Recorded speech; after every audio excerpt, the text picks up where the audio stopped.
No todos los ruidos del hogar vienen de las tuberías. A veces, un goteo leve puede romper el silencio más firme, y otras veces, lo que estalla no es una cañería, sino la piel.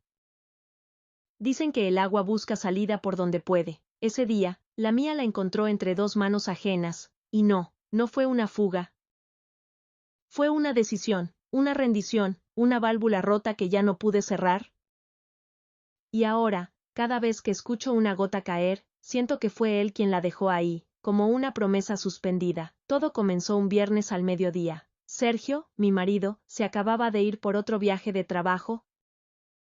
Me dio un beso en la frente como quien sella una carta que no espera leer de vuelta. La casa quedó en silencio, como siempre. Como cada vez que él se va. Me dirigí a la cocina, deseando distraerme cocinando algo simple, pero al abrir el grifo, el agua comenzó a brotar de un costado de la tubería, formando un pequeño charco bajo el fregadero. Suspiré. Otra cosa más para arreglar. Como siempre, yo busqué en internet un fontanero. Pero cuando la puerta sonó y abrí, no era un extraño quien estaba ahí. Era David, el amigo de la infancia de Sergio. El mismo que venía con él a casa en aquellas tardes de verano, cuando aún reíamos sin relojes ni facturas. Hacía más de 2 años que no lo veía. Ahora estaba frente a mí con una camiseta gris ceñida al pecho, mojada por el sudor del calor valenciano. Clara, tú, dijo con esa voz ronca que no recordaba tan profunda. David, no sabía que trabajabas de fontanero, respondí, sintiendo cómo mi pulso se desacompasaba. Él sonrió, tenía esa forma suya de sonreír, medio cansada, medio peligrosa. Me explicó que hacía trabajos por su cuenta, que ya no estaba en la oficina. Me preguntó por Sergio, le dije que estaba fuera, otra vez. David se agachó bajo el fregadero con herramientas en mano, y yo me quedé allí, de pie, observando cómo la tela de su camiseta se pegaba a su espalda. Una gota le caía desde el cuello hasta perderse bajo el pantalón. Tragué saliva, me odié por ese pensamiento, pero no pude evitarlo. ¿Me pasas la llave inglesa?, pidió sin mirarme. La tomé del suelo, pero cuando se la extendí, nuestras manos se tocaron. No fue casual, no fue torpe, fue largo. Silencioso, la piel de sus dedos era cálida, firme. Él giró apenas el rostro y me miró desde abajo. Gracias, susurró. Yo no dije nada. Continuó trabajando, pero cada vez que se incorporaba, notaba cómo su cuerpo rozaba el mío, apenas, sin intención, o con toda. Me aparté, me acerqué. Me sentía atrapada en un vaivén que no era lógico, un ruido agudo lo hizo detenerse. Creo que el tubo está más roto de lo que pensaba, murmuró. Esto va a tardar. Asentí, le ofrecí agua, ¿él aceptó? Cuando se puso de pie y se secó el sudor de la frente con el borde de su camiseta, vi su vientre, y sentí cómo mi estómago se encogía, y entonces, pasó. Al agacharme para limpiar unas gotas, choqué con su brazo, me giré, y él estaba demasiado cerca, su respiración me golpeó el cuello. Me ericé. Perdón, dije, pero él no se movió. No hace falta, respondió en voz baja, su mano subió a mi cintura, no fue brusco. No fue rápido, fue como una llave que encaja, lo miré. Y supe que ya no había vuelta atrás, sus labios buscaron los míos, y yo no me defendí. Porque en esa cocina húmeda y calurosa, lo único que tenía fugas, era yo. El beso no fue uno de esos que se dan con prisa, fue lento. Preciso, como si él supiera desde hace tiempo exactamente dónde encajaban mis labios, cómo inclinar la cabeza para evitar dudas, y cómo rozarme apenas, para que fuera yo quien cerrara los ojos primero, y lo hice. Como quien salta al vacío sabiendo que algo allá abajo lo espera, su lengua se deslizó suave, como una corriente cálida buscando grietas en mis resistencias. Apoyé mis manos en su pecho, no para detenerlo, sino para sentir cómo latía. Estaba tan acelerado como el mío, éramos dos cuerpos sin timón, girando en la marea de algo que no estaba planeado, pero sí esperado, me cargó sin esfuerzo. Sentí mis piernas apretarse alrededor de su cintura mientras él me apoyaba contra la encimera. El mármol frío contrastaba con el fuego entre nuestras pieles. Su aliento bajaba por mi cuello, como si quisiera evaporarme por dentro. Dime que pare, susurró, pero yo solo lo apreté más fuerte, y con eso, él entendió todo. Sus manos buscaron la cintura de mi pantalón, yo las guié con las mías, como si mis dedos también estuvieran cansados de no sentir nada en semanas, como si quisieran contarle a alguien dónde me dolía, y por qué. No hubo palabras. Solo suspiros rotos, gemidos apagados por bocas que no querían dejar de buscarse, y el sonido de la tela cediendo al suelo, como una piel vieja que ya no nos pertenecía. Nos movimos juntos, como si ya hubiésemos sido amantes en otra vida, como si nuestros cuerpos se reconocieran desde antes que nuestras bocas se atrevieran a confesarse. Mis uñas le marcaron la espalda, él jadeó, me besó más fuerte. Su cuerpo se pegó al mío con tanta hambre, que por un segundo dejé de respirar, y entonces pasó lo inevitable, lo que nunca nombramos, pero sentimos. Ese instante donde no sabes si estás temblando por dentro o si es él quien te sacude desde algún rincón profundo que ya habías olvidado. El temblor fue mutuo, mis piernas perdieron fuerza. Mis labios solo pudieron decir su nombre, en voz muy baja, como si fuera un rezo, como si fuera pecado. Y él me apretó contra su pecho, como si quisiera asegurarse de que no me evaporara entre sus brazos. El silencio volvió, pero no era el mismo de antes. Ahora olía a piel, a sudor compartido, a lo que nunca debió pasar, pero ya no podía deshacerse. David me ayudó a sentarme en una de las sillas, me acarició el pelo, sin decir nada. Yo miraba la ventana abierta, por donde entraba la brisa con olor a limonero. Todo seguía igual, menos yo. ¿Estás bien?, preguntó. Asentí, mentí. Él se puso de pie. Recogió las herramientas, volvió a revisar la tubería, aunque ya no tenía sentido. Lo que había que reparar en esa cocina no era una fuga de agua. No te preocupes, dijo al irse, la cañería ya no goteará, pero yo sí, me quedé sola. El reloj de la cocina marcaba las 15:42, aún quedaban muchas horas de silencio, y entre cada una, el eco de su respiración aún vibraba en mis oídos. No dormí esa noche. Cada vez que cerraba los ojos, sentía sus labios, el calor de sus manos, el borde de la encimera marcándome la espalda y el aliento que me cruzó la piel como una llama lenta. No era solo el cuerpo el que me ardía, era la conciencia, esa voz tenue que me preguntaba por qué. Y otra más callada, que me susurraba por qué no. A la mañana siguiente, Sergio me llamó. ¿Todo bien en casa?, preguntó, sin sospechas. Sí, todo tranquilo, respondí. Mentí otra vez. Me estaba volviendo buena en eso. Desayuné en silencio. La cocina aún olía a él. A ese sudor con colonia barata que se había convertido en perfume caro sobre mi piel. Intenté leer, limpiar, hacer cosas normales, pero nada encajaba. Como si la casa ya no me perteneciera, como si el cuerpo con el que me movía fuera otro. A las 11:08 recibí un mensaje. Solo 3 palabras. ¿Estás en casa? Era David. Me quedé mirando el teléfono durante un minuto entero. Los dedos querían escribir sí, pero la razón temblaba. Lo hice. A los 15 minutos, volvió a sonar el timbre, y esta vez, lo abrí con el corazón palpitando tan fuerte que temí que lo oyera antes de verme.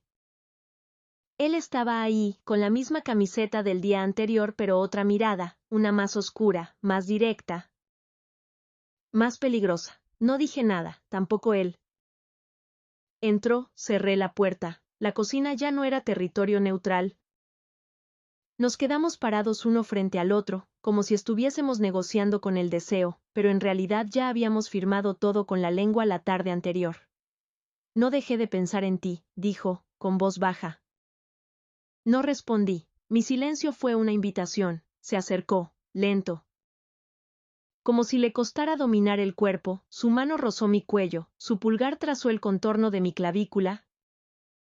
Y yo, cerré los ojos. El beso esta vez fue más profundo, más urgente, más desesperado. Mis manos buscaron su cintura. Su cuerpo era firme, cálido, conocido. Mi camiseta subió por su impulso. Mi piel encontró la suya y no quiso separarse más. Esta vez fue sobre la mesa del comedor.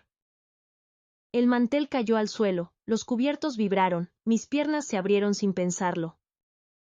y su aliento bajó por mi ombligo como una corriente eléctrica. No deberíamos, murmuré. Ya lo estamos haciendo, respondió.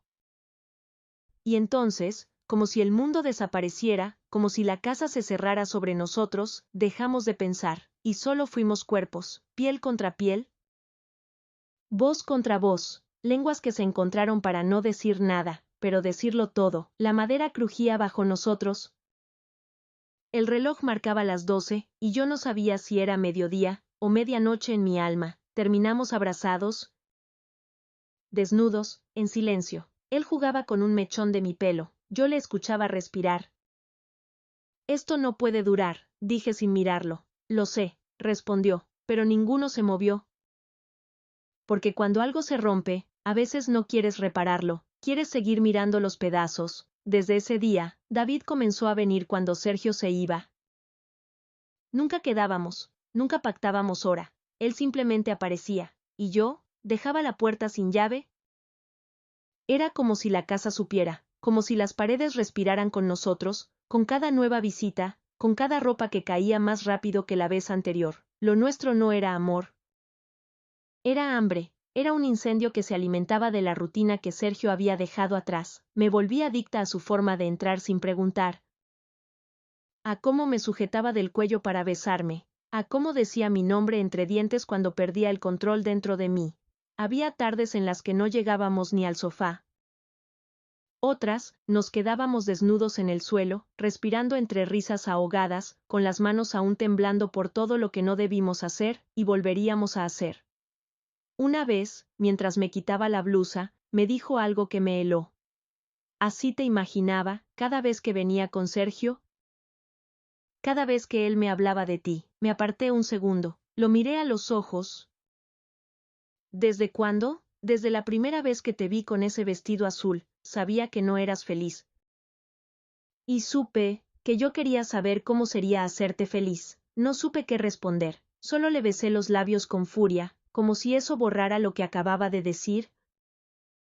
Pero no, solo lo hizo más real. Aquella tarde, hicimos el amor más lento, más profundo, más íntimo. No hubo prisa. Solo miradas y gemidos que se confundían con el canto lejano de los pájaros. Mis piernas le envolvieron como si no quisiera soltarlo jamás. Sus dedos trazaron caminos por mi espalda como si escribiera con fuego. Yo lloré en silencio. Él lo notó, pero no dijo nada.